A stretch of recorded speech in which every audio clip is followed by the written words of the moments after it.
সালামু আলাইকুম।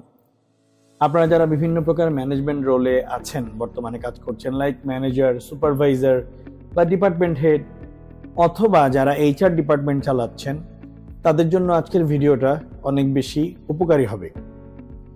দেখুন, আমরা বিভিন্ন অর্গানাইজেশনে প্রায়শই শুনি যে এমপ্লয়ীদের পারফরমেন্সটা আপ টু দ্য মার্ক হচ্ছে না, এমপ্লয়িরা আগের মতো কাজ করছে না বা তারা ডিমোটিভেটেড হয়ে যাচ্ছে। তেমন অবস্থায় আমরা অনেক কিছু চিন্তা করি যে আচ্ছা কি করা যায়, এমপ্লয়ীদেরকে কিভাবে তাদের পারফরমেন্সটাকে বাড়িয়ে আনা যায় বা কি করলে তাদের পারফরমেন্সটা বাড়বে, বৃদ্ধি পাবে। আমরা অনেক কিছু চিন্তা করি। অনেক জায়গাতেই দেখা যায় যে এমপ্লয়ীদেরকে বিভিন্ন ধরনের অ্যাওয়ার্ড দেওয়া হয়, যে best employee of the year অথবা হচ্ছে এমপ্লয়ি অফ দ্য মান্থ, বিভিন্ন ধরনের অ্যাওয়ার্ড দেওয়া হয়।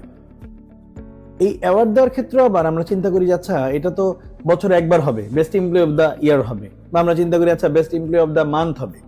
তাহলে অ্যাওয়ার্ডগুলো কিসের উপর ভিত্তি করে হবে?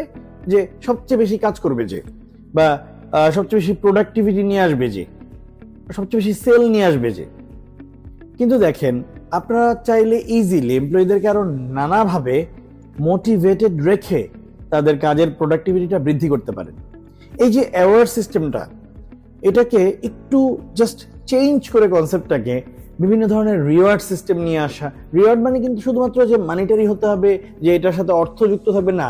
আপনি অ্যাওয়ার্ড সিস্টেমই করেন, কিন্তু এটাকে একটু সেলিব্রেট করেন, নতুন কিছু নিয়ে আসেন। লাইক আজকে আপনি নিয়ে আসলেন যে এই সপ্তাহে আমার ডিপার্টমেন্টে বা আমাদের অফিসে কোনো একটা পেন্ডিং কাজ কে ডান করে নিয়ে আসবে, বা কে সবচেয়ে পেন্ডিং কাজটাকে ফাইন্ড আউট করে নিয়ে আসবে এবং সেটাকে সে কমপ্লিট করবে।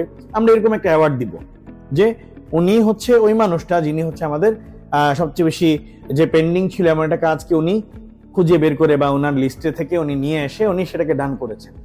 তাহলে কি হচ্ছে, পেন্ডিং কাজ, পেন্ডিং ওয়ার্ক কমপ্লিশন অ্যাওয়ার্ড হতে পারে।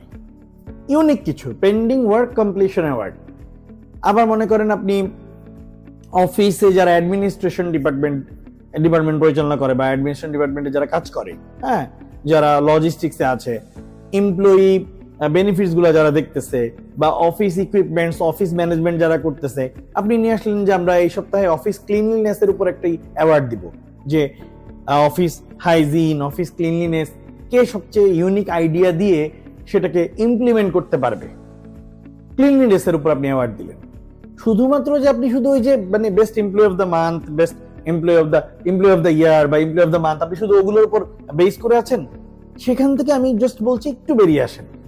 ইউনিক কিছু কিছু ছোট ছোট জায়গায় আপনি ফোকাস করেন, ছোট ছোট জিনিসকে আপনি নিয়ে আসেন। দেখবেন প্রতিটা ডিপার্টমেন্টে কিন্তু দেওয়ার মতো অনেক কিছু আছে, এবং প্রতিটা কোম্পানিতে, প্রতিটা সেক্টরে, প্রতিটা ইন্ডাস্ট্রিতে, প্রতিটা ডিপার্টমেন্টে আপনি যখন এই যে ছোট ছোট জিনিসগুলা অ্যাওয়ার্ড সিস্টেম, রিওয়ার্ড সিস্টেম নিয়ে আসবেন, প্রতিটা অফিসের এমপ্লয়ীদের প্রোডাক্টিভিটি বৃদ্ধি পাবে।